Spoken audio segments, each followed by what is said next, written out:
चिंता मुक्त होकर ही निश्चिंत हुआ जा सकता है और इसका एक ही उपाय है, अपने ईश्वर पर आस्था, अपने ईश्वर पर विश्वास। हरे कृष्ण दोस्तों, मैं हूं अनुज शर्मा। आज जो किस्सा आपको सुनाने जा रहा हूं, यह किस्सा बहुत पुराना है। एक बच्चा अपनी दादी के साथ रहता था। बच्चे के माता पिता एक दुर्घटना में चल बसे थे। दादी जो है वृद्धा हो चुकी थी, कोई आमदनी का साधन नहीं था, जैसे तैसे करके बच्चे को पाल रही थी। बच्चा 5 साल का हुआ, चिंता हुई उसकी शिक्षा की। तो दादी को पता चला कि जंगल के उस पार एक गुरुकुल है, जहां पर गुरुजी से प्रार्थना करेंगे तो शिक्षा मुफ्त मिल सकती है। तो दादी बच्चे को लेकर गुरुकुल गई। गुरुकुल जाके गुरुजी से प्रार्थना की कि बच्चे को पढ़ना है, लेकिन मेरे पास कोई आमदनी का साधन नहीं है, तो शिक्षा आप मुफ्त दे सकते हैं क्या? तो गुरुजी ने कहा कि ठीक है, कल से इसको भेज देना। दादी जब वापस आ रही थी तो जंगल को देख रही थी। जंगल बहुत घना था। दादी को चिंता थी कि बच्चे को पढ़ाई के लिए भेजना भी है, लेकिन इतने घने जंगल से भेजना है तो बच्चा कैसे आएगा, डर तो नहीं जाएगा। तो दादी ने बच्चे को सारा रास्ता समझा दिया। अगले दिन सुबह हुई, बच्चा उठा, तैयार हुआ। बच्चा बहुत उत्साहित था गुरुकुल जाने के लिए। बच्चे को तैयार किया। दादी ने कहा कि बेटा, रास्ते में कहीं भी डर लगे तो तेरा भाई गोपाल जो है वहां अपनी गैया चराता है, तो जंगल में कहीं से भी आवाज दे देना, तुरंत आ जाएगा। तो बच्चे ने पूछा कि गोपाल कौन है? तो दादी ने बताया कि दूर के रिश्ते का तेरा बड़ा भाई है, तो तुझे डर लगे तो गोपाल को आवाज दे देना। और बच्चे को यह कह के भेज दिया। दादी चिंता में थी, ठाकुर जी का ध्यान कर रही थी, ठाकुर जी से प्रार्थना कर रही थी कि बच्चे का ध्यान रखना। इधर बच्चा जब जंगल से जा रहा था तो जंगली जानवरों की आवाज आ रही थी।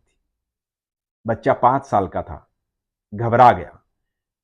याद आई दादी की बात कि गोपाल भैया को आवाज देनी है। तो गोपाल भैया को आवाज दी, गोपाल भैया, गोपाल भैया कहां हो, जल्दी आओ, मुझे डर लग रहा है। और बच्चा इधर उधर देख रहा था, कहीं से कोई गोपाल भैया आते दिखाई नहीं दिए। फिर जोर से चिल्लाने लगा, गोपाल भैया आओ, मुझे डर लग रहा है। पर कहीं से कोई नहीं आया। बच्चे को लगा कि हो सकता है कि गोपाल भैया दूर कहीं गैया चरा रहे हो, तो फिर से आवाज देता हूं। तो बड़े दिल से फिर आवाज दी, गोपाल भैया मुझे डर लग रहा है, जल्दी आओ, मुझे डर लग रहा है। और बच्चा देखता है कि सामने से 10-12 साल का एक खूबसूरत बच्चा आ रहा है, मोर पंख धारण किए हुए, पीली पगड़ी बांधे हुए, साथ में बहुत सारी गैया हैं, छोटे छोटे बछड़े। अब बाकी जानवरों की आवाज नहीं आ रही थी, गाय के रंभने की आवाज आ रही थी, छोटे छोटे बछड़ों की आवाज आ रही थी, पक्षियों की आवाज आ रही थी। बहुत सुंदर बच्चा सामने से आ रहा था। तो एक छोटा बच्चा भाग कर गया और जाकर उस बच्चे के सामने खड़ा हुआ, बोला, गोपाल भैया आप आ गए, आप कितने सुंदर हो। भैया, दादी ने कहा था कि जब भी डर लगे तो अपने गोपाल भैया को आवाज दे देना, मैं आपका छोटा भाई हूं। मुझे डर लग रहा था, मुझे गुरुकुल जाना है, आज मेरा पहला दिन है, तो आप मुझे गुरुकुल तक छोड़ कर आओ। जंगल में बहुत सारे जानवर हैं और आप तो कितने बलवान हो, किसी से डरते ही नहीं हो, गैया चरा रहे हो अकेले, वो भी, मुझे गुरुकुल छोड़ कर आओ। उधर भगवान जो है बच्चे की बात सुनकर मुस्कुरा रहे थे, बच्चे को देख रहे थे, उसके भोलेपन को देख रहे थे। उससे प्रसन्न होकर ही तो आए थे गोपाल। बच्चे को लेकर गए, बच्चे से ढेर सारी बातें की।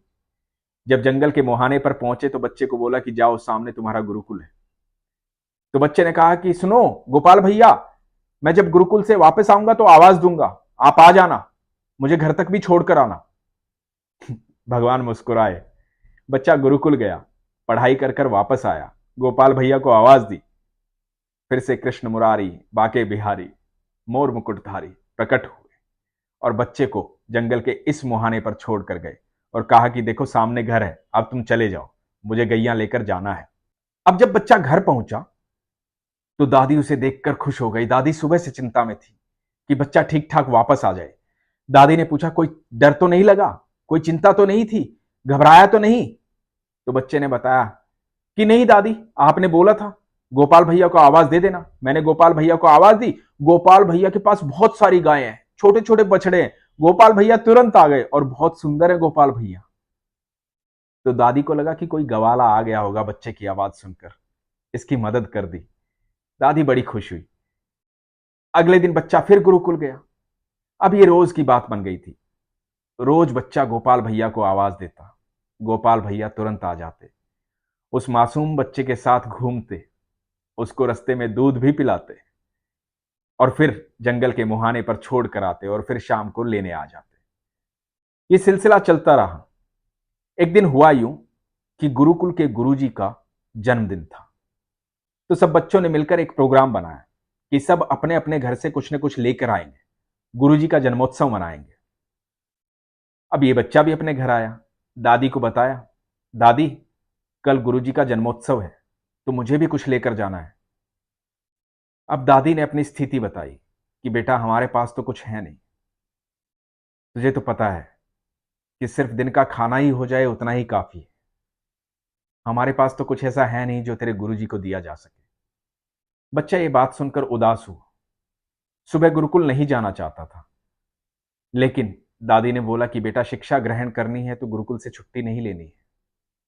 अब बच्चा जंगल पहुंचा, उदास था। अब इधर गोपाल भैया की भी आदत हो गई थी रोज बच्चे के पास आने की। तो गोपाल भैया अपनी गाय लेकर पहुंचे और देखा कि आज बच्चा उदास है। तो गोपाल भैया तो सब जानते हैं क्योंकि वो तो ठाकुर है, वो सर्वेश्वर है, वो पूरे ब्रह्मांड के मालिक है। फिर भी बच्चे से पूछा कि क्या हुआ, आज क्यों उदास हो।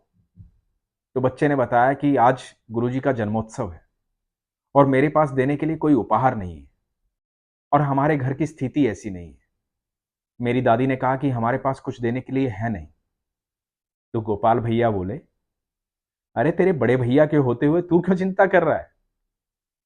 सुन, ये 1 लुटिया दूध अपने गुरुजी को दे देना। तो गोपाल भैया ने बच्चे को एक दूध की लुटिया दी। दूध की लुटिया दी और बोला कि जाके गुरुजी को बोलना कि ये गाय का दूध है, गाय का दूध अमृत के समान होता है, तो इससे बड़ा कोई उपहार नहीं है। तो बच्चा लुटिया लेकर के गुरुकुल पहुंचा। बच्चा खुश था कि कुछ तो हुआ मेरे पास उपहार देने के लिए। जा करके गुरुजी को उपहार दिया। गुरुजी ने अपनी पत्नी को दिया। पत्नी छोटी सी लुटिया में दूध देख करके मुस्कुराई, हंसी, बोली कि चलो कोई बात नहीं, कुछ तो लाया है। और वो दूध की लुटिया एक साइड में रख दी। बच्चा बार बार रसोई में जाके देख रहा था कि लुटिया वहीं रखी हुई है। तो बच्चे से रहा नहीं गया। बच्चे ने गुरुजी की पत्नी से कहा कि गुरु माता, आप इस दूध का इस्तेमाल कीजिए ना, गुरुजी को दीजिए ना। तो उसने बच्चे की तरफ देखा। उसने देखा कि ये 2-3 बार पहले रसोई में देख कर गया है। तो उसने किया क्या कि दूध को एक खीर के बर्तन में उड़ेल दिया जिसमें खीर बनने वाली थी। और इधर जब दूध उड़ेला तो लुटिया जो है खाली हुई ही नहीं, दूध गिरता ही रहा, गिरता ही रहा, गिरता ही रहा और पूरा बर्तन भर गया।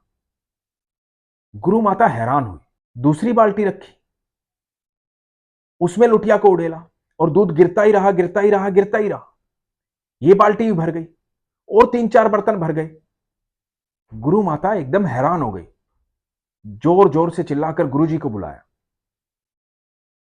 सारे विद्यार्थी आ गए, गुरुजी आ गए और सब देखकर हैरान हो गए कि ये क्या हो रहा है, ये लुटिया खाली क्यों नहीं हो रही है। और ये बच्चा भी देख रहा था कि ये क्या हो रहा है। तो गुरुजी ने पूछा कि ये कहां से लाया तू, किसने दिया। तो बच्चे ने बताया कि ये मेरे गोपाल भैया ने दिया है। तो गुरुजी ने पूछा कौन गोपाल भैया। तो बच्चे ने सारी बात बताई कि गोपाल भैया मेरे बड़े भैया हैं, रोज मुझे गुरुकुल वही छोड़कर जाते हैं और वही यहां से लेकर जाते हैं। तो उन्होंने ये लुटिया दी। तो उन्होंने कहा कि गुरुजी को बोलना कि ये गाय का दूध है और गाय के दूध से बड़ा अमृत कोई नहीं होता। तो मैं आपके लिए ये उपहार लेकर आया था, मेरे गोपाल भैया ने दिया है। गुरुजी समझ गए कि कौन है गोपाल भैया। गुरुजी तो विद्वान थे। गुरुजी ने इस बच्चे के पैर पकड़ लिए और बोले कि बेटा मुझे एक बार अपने गोपाल भैया से मिलवा दे, बस एक बार उनसे मिलवा दे। तो बच्चा बोला कि ठीक है, अभी गोपाल भैया आएंगे, मुझे वापस लेके जाएंगे, जंगल के उस पार छोड़ेंगे, तो आप लोग साथ चलिए। बच्चा सब विद्यार्थियों को, गुरुजी को, गुरु माता को लेकर के चल पड़ा और जंगल के मुहाने पर पहुंचा और जोर से आवाज दी, गोपाल भैया, गोपाल भैया, गुरुजी आपके उपहार से बड़े खुश हुए, आपसे मिलने आए हैं, गोपाल भैया जल्दी आओ। गोपाल भैया की आवाज आई कि छोटे, मैं तेरे अलावा किसी को दिखाई नहीं दूंगा क्योंकि तू मेरा प्रिय है। तो बच्चा हैरान हो गया। बच्चे ने कहा, मेरे गुरुजी मिलने आए हैं, सब विद्यार्थी मिलने आए हैं। यदि आप सामने नहीं आओगे तो ये सब झूठा मान लेंगे मुझे, तो आपको इनको बताना पड़ेगा आप मेरे बड़े भैया हैं। ठाकुर जी बच्चे को देखकर मुस्कुरा रहे थे। बोले कि ठीक है, इन्हें जो दिख रहा है वही मैं हूं। और गुरु माता को, गुरु जी को, सब विद्यार्थियों को एक प्रकाश दिखाई दिया, अद्भुत प्रकाश। सब नतमस्तक हो गए। सब ने भगवान की प्रकाश रूप में उपासना की, प्रार्थना की, उनके सामने झुक गए। और ये छोटा बच्चा कृष्ण को साक्षात देख रहा था। देख रहा था मोर मुकुटधारी को, देख रहा था पीले वस्त्रधारी को, देख रहा था वो मुस्कुराहट जो भगवान मुस्कुरा रहे थे, जिससे पक्षी चहचहा रहे थे, जिससे पूरा जंगल खुश दिखाई दे रहा था। वहां का वातावरण अद्भुत था। यह बच्चा पहली बार कृष्ण को इस तरह से देखकर मोहित हो गया, जाकर के भगवान श्री कृष्ण से लिपट गया। यह अद्भुत प्रेम था, विश्वास का।